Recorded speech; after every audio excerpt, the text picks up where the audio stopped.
اور پھر ان کے بعد ان کی شاخ حضرت یعقوب علیہ السلام کا لقب اسرائیل تھا، اس کے بعد آگے جو اولاد چلی ان کی، تو یہ اولاد تو ذریت ابراہیمی ہی تھی، حضرت اسحاق علیہ السلام کی نسل سے آگے چلنے والی، لیکن انہوں نے اپنے آپ کو بنی اسرائیل ہی کہلایا۔ تو یہ بنی اسرائیل تو چلے آ رہے تھے، حضرت ابراہیم علیہ السلام تھے یا بالتخصیص حضرت یعقوب علیہ السلام کے بعد ان کی ذریت میں سے یہ چلے آ رہے تھے۔ یہودی تو یہ حضرت موسیٰ علیہ السلام کے بعد جب ان کو شریعت موسوی ملی ہے تو وہ یا تو میرے ہاں وہ شعلہ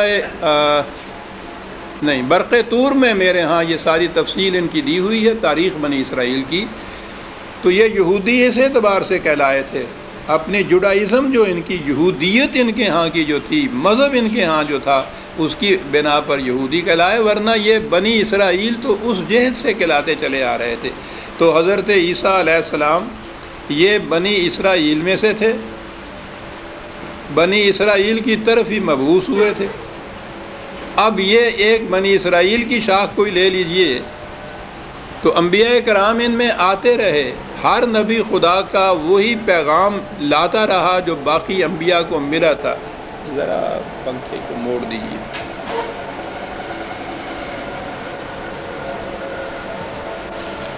معاف رکھیے۔ وہی پیغام وہی تعلیم لے کے آتا تھا، اور اس کے بعد اس کی امت، اس کے متبعین اس میں اختلاف پیدا کر دیتے تھے۔ یاد رکھیے اختلاف، تفرقہ، فرقہ بندی دین کی جڑ کاٹ دیتی۔ امت میں اختلاف یا فرقہ پیدا ہو تو دین باقی رہتا ہی نہیں۔ قرآن بلفظ صحیح اسے شرک کہتا ہے، رسول سے کہتا ہے کہ جو لوگ دین میں فرقہ پیدا کر لیں، اے رسول تیرا ان سے کوئی واسطہ نہیں۔ اختلاف کو وہ خدا کا عذاب قرار دیتا ہے۔ ہاں جی، کہا اس نے یہ ہے کہ یہ جو ایک نبی کے بعد جب اس کی نام لیوا امت اختلاف پیدا کر لیتی تھی، فرقے پیدا کر لیتی تھی، افتراق پیدا کر لیتی تھی، تو دوسرا رسول آ کر ان اختلافات کو، اس تفرقے کو مٹاتا تھا اور پھر انہیں امت واحدہ بنا دیتا تھا، ایک قوم، ایک امت جس میں کوئی اختلاف اور تفرقہ نہیں ہوتا تھا۔ پہلی چیز وہ یہ کرتا تھا، اور اس کے بعد یہ جو امت واحدہ بنتی تھی اس میں پھر وہ دین کو متشکل کرتا تھا، ایک عملی نظام کی شکل دیتا تھا۔ یہ تھا رسالت کا فریضہ۔ نبوت تو خدا کی طرف سے وحی پانے کا نام ہے، اور رسالت اس وحی کے مطابق ایک معاشرہ متشکل کرنے کا نام جو امت واحدہ طے کرتی تھی، اس میں کوئی اختلاف نہیں ہوتا تھا۔ خصوصیت ہی یہ ہے، پہلی خصوصیت اس امت کی یہ ہے جو دین کی علمبردار ہوتی ہے، اس میں کوئی اختلاف نہیں ہوتا، تفرقہ کا تو سوال ہی نہیں ہے۔ اس میں تو سورہ توبہ کے اندر جو مسجد زرار کا قرآن نے واقعہ اسی لیے خاص طور پہ بیان کیا ہے کہ تفرقے کی اور شکل تو ایک طرف رہی، مسجد بھی اس لیے بنانا کہ وہ کسی خاص فرقے کی ہو۔ قرآن نے اس کو کفر قرار دیا ہے، ایسی مسجد کے متعلق کہا ہے کہ وہ پناہ گاہ ہے خدا اور رسول کے دشمنوں کے لیے۔ حضور سے کہا گیا کہ اس مسجد میں قدم تک نہ رکھنا تم نے، یہ مسجد بمائے ان کے جنہوں نے اسے بنایا ہے سیدھا جہنم میں لے جائے گی۔ اور اس مسجد کو اس بنا پر کہ خدا نے اس کے متعلق یہ کہا تھا، حضور نے صحابہ کو بھیج کے مسجد کو گرا دیا، جلا دیا۔ تفریقم بین المومنین لکھا ہے قرآن نے کہ یہ مسجد یہ کرے گی تو یہ تو نہیں ہونے دیا جائے گا، دین کے اندر امت میں تفرقہ نہیں پیدا ہونے دیا جائے گا۔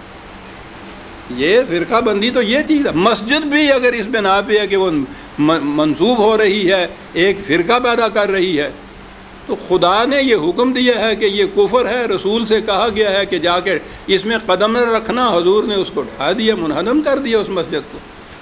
دین اس چیز کا نام ہے، یاد رکھیے۔ یہ فریب نفس ہے ہمارا، جو اس کے باوجود سمجھتے ہیں کہ دین باقی رہتا ہے، مذہب باقی رہتا ہے، دین نہیں باقی رہتا۔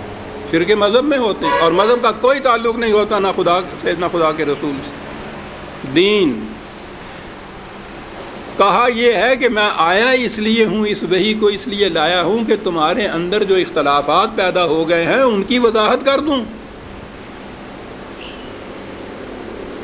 خدا کی طرف سے جو کتاب ملتی تھی اس کتاب کا پہلا مقصد یہ بتایا جاتا تھا کہ جو اختلافات پیدا ہو گئے ہیں لوگوں کے اندر ان کو وہ مٹا دے۔ اختلاف مٹانے کا طریقہ ہی قرآن نے یہ بتایا تھا۔ بے شمار آیات اس کے متعلق قرآن میں موجود ہیں۔ بہرحال نبی اکرم صلی اللہ علیہ وسلم تشریف لائے اور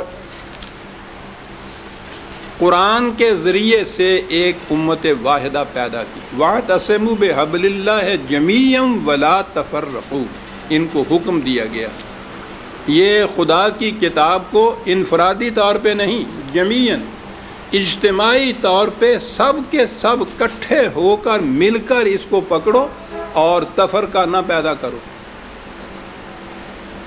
یہ تھا اس امت کے متعلق جو کہا گیا اور یہ کر کے دکھایا حضور نے۔ اب یہ کہ کبھی کسی بات میں اگر تم میں اختلاف ہو جائے، ٹھیک ہے، آراء کا بھی اختلاف ہو سکتا ہے، اگر وہ اختلاف ہو جائے اور اس کو علی حالہ ہی رہنے دیا جائے تو وہ اختلاف تو بڑھ جائے گا، خلیج بڑھ جائے گی اختلاف کی، اس پہ تفرقہ پیدا ہو جائے گا، اس کو وہیں مٹا دیتا ہے قرآن۔ اب اختلاف اگر ہو جاتا ہے، ٹھیک ہے، کوئی مسئلہ سامنے آ گیا ہے، اختلاف آراء ہی سے ہی آپس میں ڈسکشن کے زمانے میں سے ہی اختلاف ہو جاتا ہے، کیسے اختلاف مٹے؟ 42/10 وَمَا اخْتَلَفْتُمْ فِيهِ مِنْ شَيْءٍ فَحُكْمُهُ إِلَى اللَّهِ ذَلِكُمُ اللَّهُ رَبِّي عَلَيْهِ تَوَكَّلْتُ وَإِلَيْهِ أُنِيبُ۔ اگر کسی معاملے میں تم میں کوئی اختلاف پیدا ہو جائے تو اس کا فیصلہ کتاب اللہ سے لیا جائے گا۔ یہ ایک محکم اصول قرآن نے بیان کر دیا، پختہ طریق بیان کر دیا اختلافات کو مٹانے کے لیے۔ اس کا فیصلہ جو ہے وہ کتاب اللہ کی طرف سے لیا جائے۔ اب اس کے بعد جناب وہ تو پوچھے نہیں کہ جب فرقہ بندی کو محکم رکھنا ہو تو کس کس قسم کے پھر ان کو دلائل کیا کہا جائے گا، حجتیں جنہوں نے کہندے ہو تسی کہ جی وہ قرآن کی طرف ہی آ گیا، قرآن کی تعبیر میں اختلاف ہو جائے گا تو پھر کیا کیا گیا؟ جی ہاں، قرآن نازل کرنے والے خدا نے یہ کہا تھا کہ اس کے منزل من اللہ ہونے کی ایک دلیل یہ بھی ہے کہ اس میں کوئی اختلافی بات ہے نہیں۔ قرآن اگر ایک کسی معاملے میں دو اختلافی باتیں بطور ان کے دیتا ہے تو وہ منزل من اللہ نہیں رہتا۔ من نہ کوئی پوچھنے والا نہ کوئی بات کرنے والا، پاپے گنڈے کی مشینری اتنی وسیع ان لوگوں کے پاس موجود ہے، کیا کہا جائے؟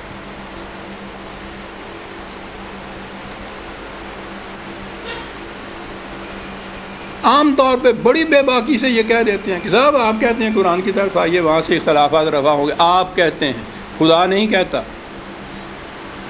قرآن کی طرف دعوت دینے والے کے خلاف اعتراض کیا جاتا ہے کہ آپ کہتے ہیں کہ قرآن سے اختلاف ملتا ہے، خدا نہیں کہتا۔ اور اس کے بعد جب پھر اگلی بات کہ جی اگر قرآن کی طرف آنے سے بھی اختلاف نہ مٹ سکے تو چلیے قرآن بھی ایسا ہے کہ جو اختلاف مٹا نہیں سکتا۔ خدا کا دعویٰ جو ہے معاذ اللہ غلط، اور اس کی روح سے یہ اگلی چیز کہ جی وہ اگر دو اختلافی تعبیریں دے، وہ جی قرآن نے جو کہا کہ پھر وہ من جانب اللہ نہیں رہتی کتاب، اگر وہ اس طرح سے اختلافی چیزیں دے دے تو